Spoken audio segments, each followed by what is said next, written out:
एक बार पुनः मैं मध्य प्रदेश विज्ञान एवं प्रौद्योगिकी परिषद की तरफ से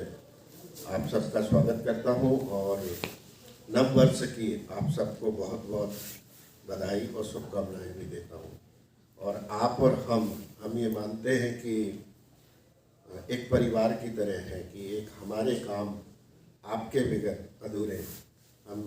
जब हम साइंस फॉर द मासेस की बात करते हैं, जब हम जन जन के लिए विज्ञान की बात करते हैं, तब आप और हम एक ही जगह खड़े हों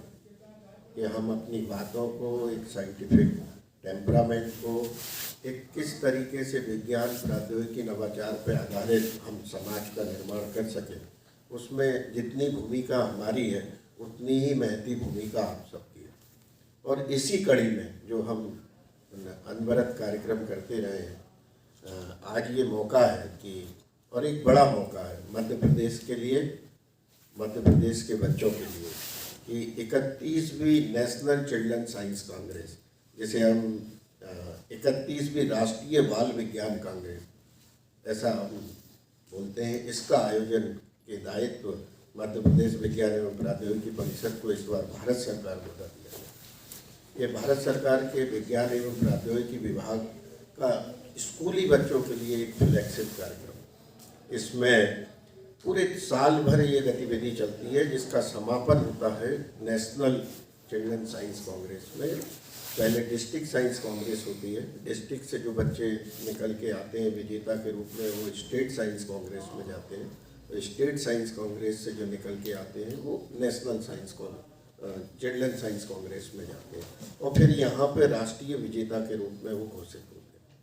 और इसका आइडिया यही है कि बच्चों में जो एक नवाचार की प्रकृति है, जो वैज्ञानिक सोच है, उनकी स्वाभाविक जो साइंस के प्रति रुचि को जागृत करना,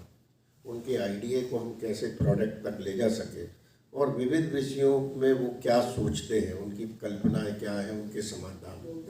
समाज की समस्याओं के साथ में छात्रों को जोड़ना और उनका ध्यान लाना कि किस तरीके से वो उसका अपने ज्ञान से, उनके विचार से वो किस तरीके से, ये इसका उद्देश्य है। हर साल इसमें एक थीम होती है, और इस बार की थीम थी स्वास्थ्य और कल्याण के लिए पारिस्थितिकी तंत्र, जो इकोसिस्टम है, तो स्वास्थ्य और कल्याण के लिए कितना जरूरी है, इसको लेके इसकी बहुत सारी सब थीमें हम एक न्यूज़ दे रहे हैं। उसके इसमें 10 से 17 आयु वर्ग के बच्चों को रखा जाता है, और पूरे देश से। और